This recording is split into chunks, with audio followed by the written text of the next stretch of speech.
Welcome back to chemistry class. I hope all of you learned the previous section. Next topic is law of conservation of mass. Last year we studied law of conservation of mass. What is that? Who proposed that law? Antony Lavoisier. Antony Lavoisier proposed law of conservation of mass, which states that matter can neither be created nor be destroyed in a chemical reaction. What is law of conservation of mass? Matter can neither be created nor be destroyed. That is, total mass of the reactant is equal to the total mass of the product. He explained total mass of the reactant is equal to the total mass of the product. This means that there is no change in mass during a chemical reaction. There is no change in mass during chemical reaction. How to explain the experimental verification of law of conservation of mass? We require measuring cylinder, barium chloride, sodium sulfate, conical flask, cork, 10 ml test tube, weighing balance, 5 ml of sodium sulfate solution in a measuring cylinder,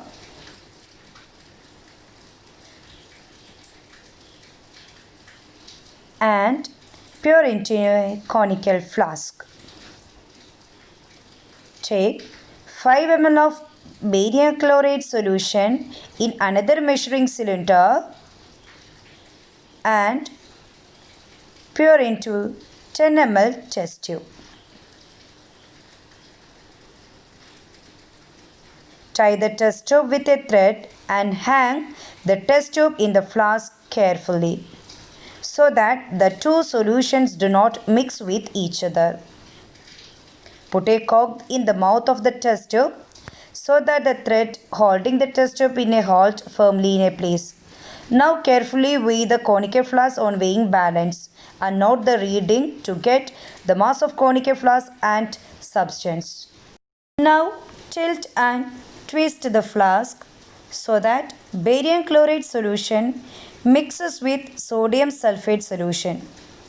You will observe that a white insoluble solid, that is a precipitate of barium sulfate, is formed along with a solution of sodium chloride.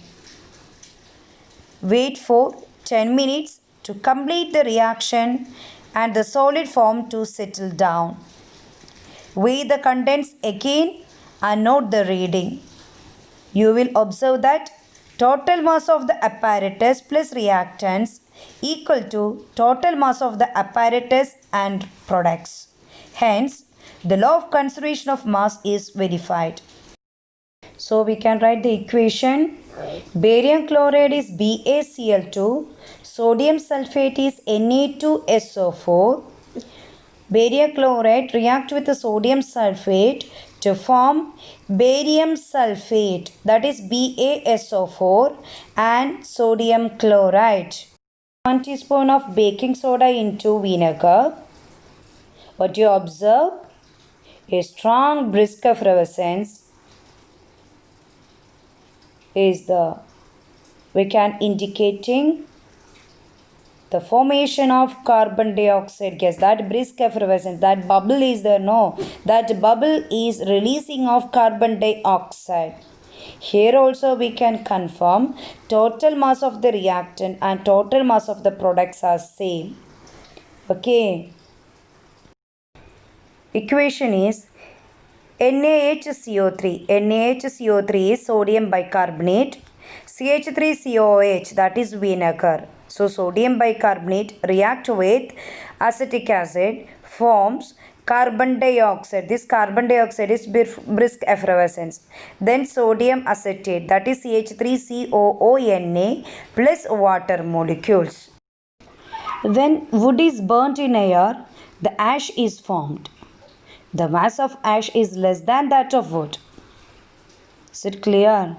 Because Mass of air before the reaction and mass of the gaseous products formed after the reaction are not taken into consideration. Mass of ash is less than that of wood. Why? Mass of air before the reaction and mass of the gaseous products formed after the reaction are not taken into consideration. When magnesium ribbon is burnt in air, a white solid magnesium oxide is formed. White solid magnesium oxide, that is a white solid. Okay, this is magnesium oxide. Clear? This is white solid magnesium oxide. The mass of magnesium oxide is more than the mass of magnesium because mass of oxygen used is not considered. If that is considered, total mass of the reactant and the product is found to be almost equal. That is 2 mg plus O2 gives 2 MgO.